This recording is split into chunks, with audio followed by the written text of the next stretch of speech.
اعوذ باللہ من الشیطان الرجیم بسم اللہ الرحمن الرحیم۔ روحانی ورلڈ کے دوستو السلام علیکم۔ روحانی دنیا بھی عجیب دنیا ہے، اس کے اسرار و رموز کو جاننے کا ہر کوئی خواب دیکھتا ہے اور ہمہ شمہ کی کوشش ہوتی ہے کہ وہ زندگی کی تمام سہولیات حاصل کر لے۔ ہزاریں خواہشیں ایسی کہ ہر خواہش پہ دم نکلے، پوری نہیں ہو پاتی۔ تو جناب علی یہی وہ نقطہ ہے جس کی جانب آپ کی توجہ چاہتا ہوں۔ انسان ناکام کیوں ہوتا ہے؟ کیا وجہ ہے کہ وہ ناکام ہو جاتا ہے؟ وہ اپنی کوشش کو جاری نہیں رکھ پاتا، مجبوری کوئی بھی ہو، پھر اس کا یقین متزلزل ہو جاتا ہے اور ناکامی کی گہرائیوں میں ڈوب جاتا ہے۔ حالانکہ قرآن گواہ ہے، جتنی کوشش ہوگی اتنی کامیابی ہوگی، اور اللہ انسان کو اس کے ظرف کے مطابق ہی دیتا ہے، کیونکہ وہ جانتا ہے کہ آگے یہ بندہ کیا کچھ کرنے والا ہے۔ اللہ عالم الغیوب ہے، وہ ہر بھید چاہے کتنا بھی چھپا ہوا ہو جانتا ہے۔ اب آتے ہیں کہ انسان کامیاب کیوں نہیں ہو پاتا؟ وہ سمجھ تو یہ رہا ہوتا ہے کہ اس نے پوری کوشش کی، مگر حقیقت اس کے برعکس ہوتی ہے۔ مثال کے طور پر ایک آدمی لوگوں کی تسخیر کا عمل کرتا ہے، اب وہ تو ایک ہے، کتنے لوگوں کو تسخیر کرے گا حساب کی بات ہے، 10 20 50 یا 100؟ تو پھر اس کو کتنی کوشش کرنی ہوگی؟ یہ بات تو پہلی پاس انسان بھی سمجھ سکتا ہے۔ مجھ سے بہت سے لوگ سوال کرتے ہیں، پروفیسر صاحب آپ نے کیا کچھ حاصل کیا؟ میرا جواب ہوتا ہے 0۔ اب اس 0 کو 1 سے ملا دے تو بنے گا 10۔ مطلب یہ کہ میں تو 0 تھا، اب وہ جو میرے پاس آیا ہے وہ شخص قسمت کا دھنی ہو سکتا ہے، مگر اس کے پاس وہ 0 نہیں۔ اب میں اس کے ساتھ 0 جوڑتا ہوں، اس کا کام بن جاتا ہے۔ تو جناب بات یہی ہے کہ عمل ملتا نہیں، سبھی خود کو سمجھتے ہیں، جس سے پوچھو وہ کہتا ہے مجھ سے بڑا کوئی عمل ہے ہی نہیں۔ کوئی کتاب دیکھی، اس سے پرنٹ لیا اور پرنٹ کر دیا، لو جی معاملہ تمام ہو گیا۔ جناب من، اب سوال یہ پیدا ہوا کیا کیا جائے؟ جواب تو بہت آسان ہے، مگر کوئی اس سے مطمئن ہو تو؟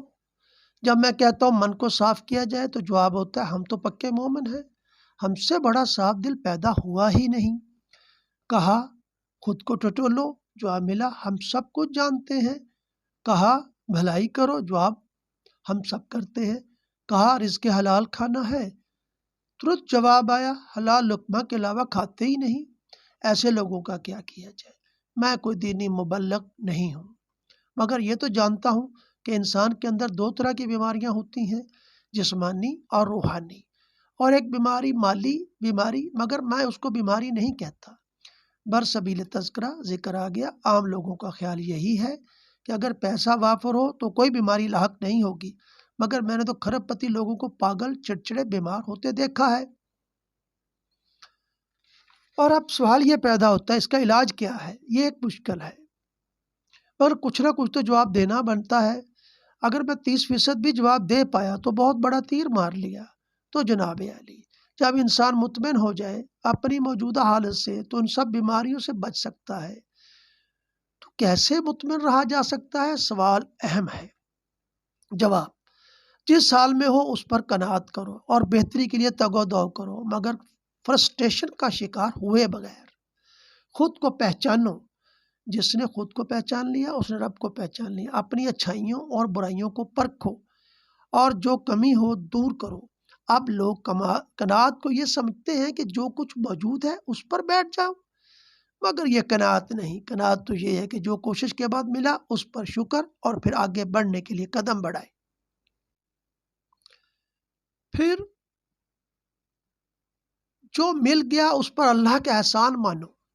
یوں سلسلہ چلتا جائے گا، اور بالکل جامد ہونے کا نام قناعت نہیں ہے، بلکہ ہر کوشش کے بعد جو ملا اس کو قناعت گردانو۔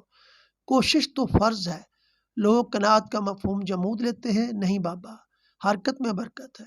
اللہ اس قوم کی حالت نہیں بدلتا جس کو اپنی حالت خود بدلنے کا خیال نہ ہو۔ باتیں تو طویل سے طویل ہوتی جائیں گی، مگر ان لوگوں سے مخاطب ہوں جو مایوسی کا شکار ہے۔ قرآن میں اللہ فرماتا